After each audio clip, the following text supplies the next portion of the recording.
Hello everyone. तो balance of payment का current account और कैपिटल अकाउंट के बारे में मैंने आपको समझा दिया था लास्ट वीडियो में। तो इस वीडियो में अपन बैलेंस ऑफ पेमेंट को पूरा खत्म कर लेते हैं। तो first of all balance of payment के दो अकाउंट होते हैं, एक होता है आपका करंट अकाउंट और एक होता है आपका कैपिटल अकाउंट। जैसा कि आपको बताया था मैंने, करंट अकाउंट में तीन चीजें आती हैं। एक ट्रांजैक्शन होता है गुड्स का, एक होता है सर्विसेज का, ठीक है, और एक होता है आपका फॉरेन ट्रांसफर।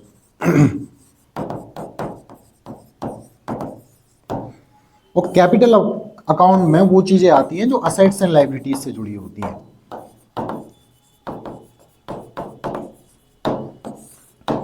ये ध्यान रखो आप। तो बैलेंस ऑफ पेमेंट एक बार फिर से अपन रिवाइज कर लेते हैं कि बैलेंस ऑफ पेमेंट का मतलब है कि हमें अकाउंट बनाना है। जो भी हम रेस्ट ऑफ द वर्ल्ड के साथ ट्रांजैक्शन कर रहे हैं उनसे रिलेटेड अपन को अकाउंट बनाने हैं, या फिर इनफ्लो और आउटफ्लो देखना है कि डॉलर किससे आ रहा है और किससे जा रहा है, ठीक है। अब इनके न्यूमेरिकल पोर्शन की बात करते हैं हम कि क्या न्यूमेरिकल पोर्शन होगा इसका, कैसे अपन करेंगे, ठीक है। तो इस सब चीज़ों के बारे में बात करते हैं। तो सबसे पहले करंट अकाउंट। तो करंट अकाउंट को अपन डिटेल में पढ़ते हैं।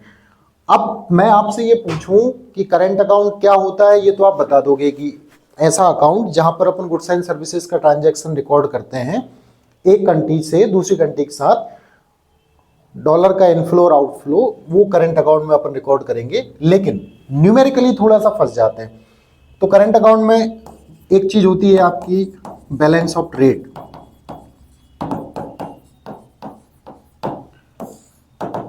Balance of trade is very important.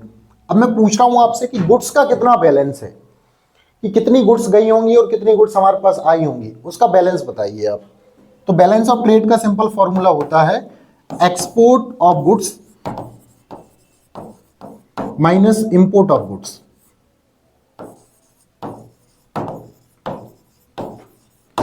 अब इसमें देखिए आप, export of goods minus import of goods का मतलब होता है कि जितना हमारे पास एक्सपोर्ट से इनफ्लो हुआ उसमें से अपन ने माइनस कर दिया आउटफ्लो। तो बैलेंस ऑफ ट्रेड को ये बहुत ज्यादा इंपॉर्टेंट है। ये हमेशा आपको सीबीएसई इसके बारे में क्वेश्चन पूछती है, चाहे वो 1 नंबर का पूछे चाहे 3 नंबर का पूछे, इससे रिलेटेड क्वेश्चन आपका आएगा। इसको समझ लो कि क्या क्या बोलते हैं अपन। तो सबसे पहले इसको मर्चेंडाइज ट्रेड बोलते हैं, ठीक है। उसके बाद इसी को बोलेंगे अपन बैलेंस ऑफ गुड्स।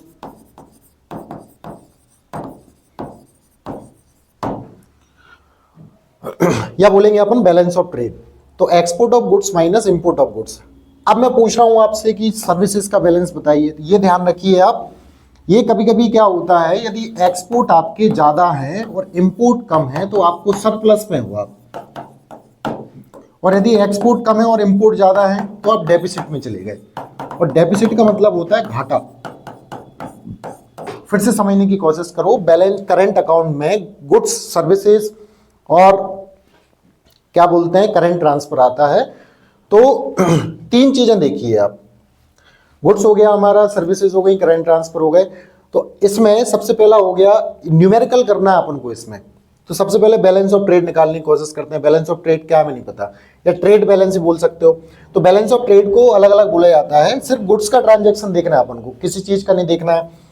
इसमें आ गया आपका पहला merchandise trade, balance of goods, इसी को बोलेंगे अपन। बैलेंस ऑफ ट्रेड का दूसरा नाम है मर्चेंडाइज ट्रेड या फिर बैलेंस ऑफ गुड्स।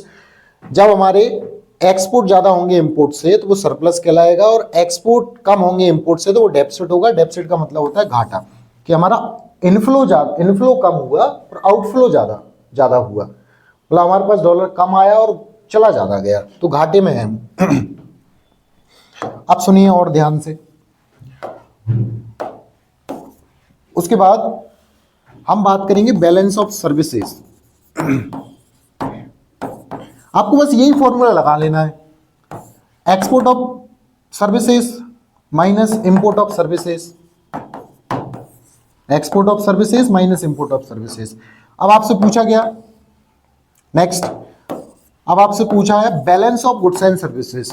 तो बिल्कुल इसका आंसर है balance of goods and services निकालने के लिए हमें क्या काम करना है, export of goods and services minus import of goods and services.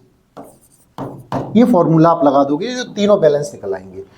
Goods का भी निकाल लिया हमने, सर्विसेज का भी निकाल लिया, और इसी चीज को ये जो दिख रहा है आपको, ये दिख रहा है balance of goods. Balance of goods का ही अपन एक और नाम देते हैं merchandise trade, balance of goods, balance of trade, इसी को बोलेंगे अपन visible goods, sorry visible trade. Visible trade का मतलब क्या, गुड्स जिनको हम देख सकते हैं, टच कर सकते हैं। तो इसका बैलेंस निकालने के लिए, बैलेंस मतलब कितना गया और कितना आया, बैलेंस बताओ साहब। 100 रुपए गए, 50 आए, तो माइनस में हो गया, बैलेंस निकाल लिया हमने। लेकिन लगाना यही फॉर्मूला है, ठीक है। अब आगे बैलेंस ऑफ विजिबल ट्रेड बोलेंगे इसको, मर्चेंडाइज ट्रेड बोलेंगे, बैलेंस ऑफ गुड्स बोलेंगे, ये ध्यान रखिए। उसके बाद आगे सुनो, अब करंट अकाउंट हमें निकालना है, करंट अकाउंट बैलेंस। तो करंट अकाउंट बैलेंस निकालने के लिए एक तो ये फॉर्मूला हो गया आपका visible balance plus invisible balance. ये आप सिंपल फॉर्मूला लगा दीजिए। करंट अकाउंट बैलेंस निकालना है हमें, तो करंट अकाउंट बैलेंस निकालने के लिए visible balance plus invisible balance कह दिया हमने, है ना। विजिबल मतलब गुड्स आ गई इसमें, इनविजिबल में सर्विसेज भी आ गई आपकी और करंट ट्रांसफर भी आ गए दोनों। या फिर इसको तोड़ के फॉर्मूला बनाना है अपन को करंट अकाउंट बैलेंस निकालने के लिए, हम एक और फॉर्मूला लगा सकते हैं, visible balance plus balance of services plus current transfer. और करंट ट्रांसफर का मतलब क्या होता है, करंट ट्रांसफर का मतलब होता है कि जो भी वन साइडेड ट्रांजैक्शन होते हैं उन्हें हम करंट ट्रांसफर बोलते हैं। आप इसमें डोनेशन ले सकते हो, चैरिटी ले सकते हो, ठीक है। तो जो वन साइडेड ट्रांजैक्शन है वो हमारे क्या कहते हैं, इनको करंट ट्रांसफर बोलेंगे, ठीक है। तो ये करंट अकाउंट बैलेंस आ जाएगा। अब सुनो ध्यान से, एक क्वेश्चन आया था कि जहां पर करंट अकाउंट बैलेंस हो, यदि आपका करंट अकाउंट बैलेंस डेफिसिट में है, अच्छे से सुनिएगा, यदि आपका करंट अकाउंट बैलेंस डेफिसिट में है तो क्या बैलेंस ऑफ ट्रेड भी डेफिसिट में है?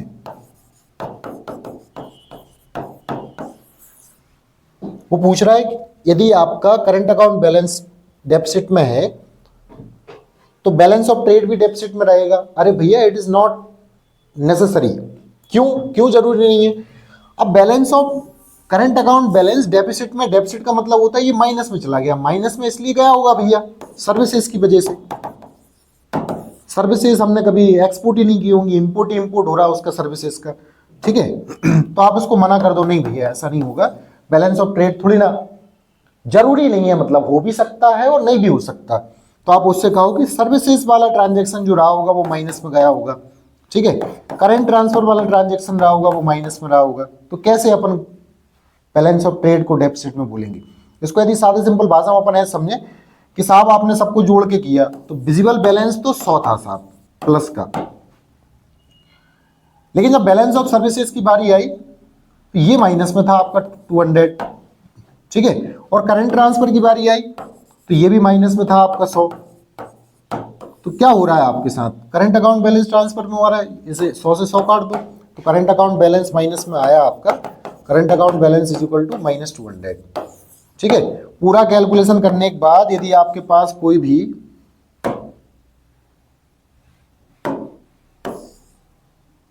पूरा ट्रांजैक्शन करने के बाद आपके पास कोई भी माइनस का नंबर आ रहा है, जोड़ने करने के बाद माइनस का नंबर आ रहा है तो आप डेफिसिट में हो, माइनस का नंबर आया तो डेफिसिट में, प्लस का नंबर आया तो सरप्लस में हो आप, और इज इक्वल टू आया आपका, मतलब जीरो आया आपका। करंट अकाउंट बैलेंस यदि जीरो है तो आप प्योर बैलेंस में, मतलब current account balance, current account जो है वो बैलेंस में है आपका, ना डेफिसिट में है ना सरप्लस में है। कितना आ रहा है? यदि जीरो आ रहा है तो ये आपका करंट अकाउंट, पूरा करंट अकाउंट का पूरा भी तरीका बता दिया मैंने आपको करने का, ठीक है। अब एक न्यूमेरिकल समझते हैं अपनी, यदि विजिबल बैलेंस इतना इंपॉर्टेंट है तो न्यूमेरिकल समझते हैं।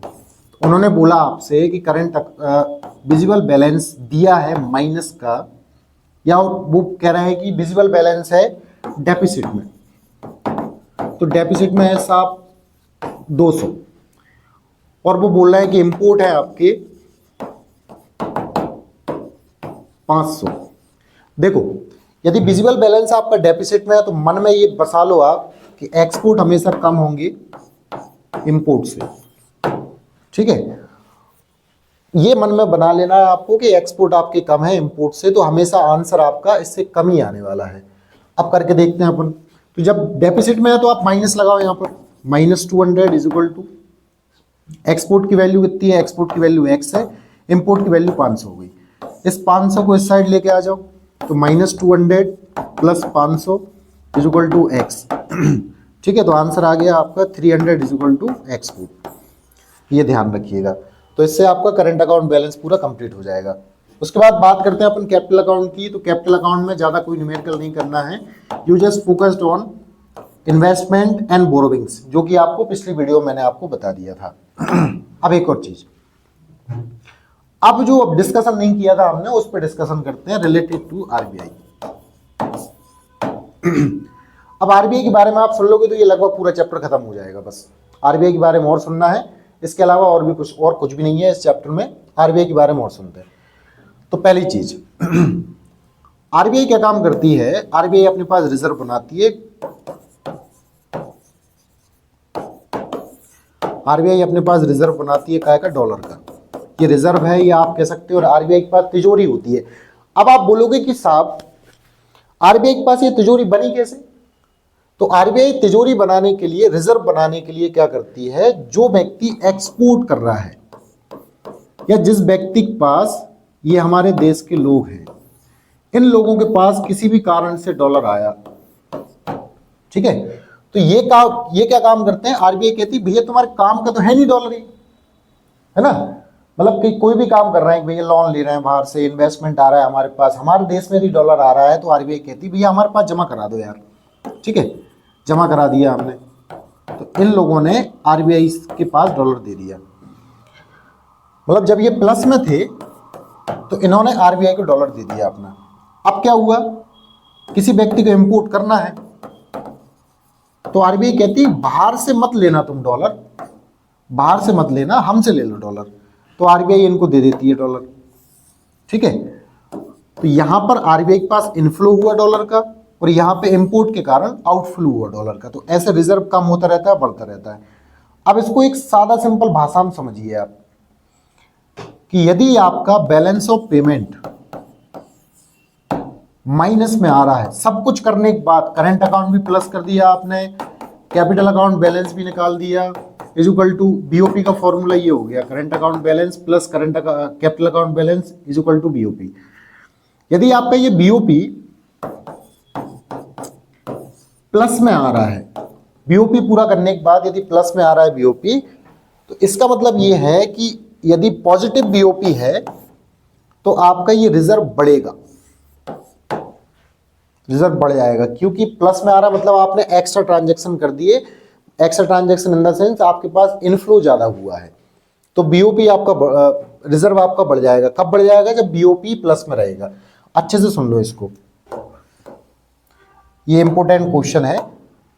बीओपी यदि प्लस में है तो आपका रिजर्व बढ़ जाएगा, बीओपी यदि माइनस में है तो आपका रिजर्व कम हो जाएगा, ठीक है। बीओपी यदि 0 आ रहा है तो नो चेंज इन रिजर्व, ये बात भी ध्यान रखेंगे। और एक और चीज,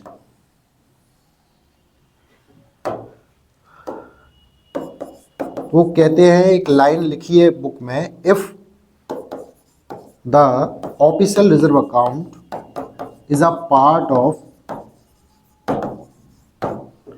capital account then BOP always in balance। तो कहने का मतलब ये है कि यदि आपका ऑफिशियल रिजर्व अकाउंट मतलब आरबीआई का रिजर्व यदि कैपिटल अकाउंट का पार्ट है तो आपका बीओपी हमेशा बैलेंस में रहेगा, मतलब जीरो आएगा। क्यों? क्योंकि ये जो रिजर्व बनाया ही इसलिए गया था आपको बैलेंस करने के लिए। देखिए आप प्लस में थे तो आरबीआई ने कह दिया लाओ भैया डॉलर हमें दे दो, बैलेंस में आ गए। आप माइनस में थे, आरबीआई ने आपको डॉलर दे दिया, मतलब उठा दिया आपको, ठीक है, फिर बैलेंस में हो गए आप। तो if the official reserve account is a part of capital account then BOP always in balance, ठीक है। अब हमारे दो आइटम्स और होते हैं, एक होता है आपका ऑटोनोमस,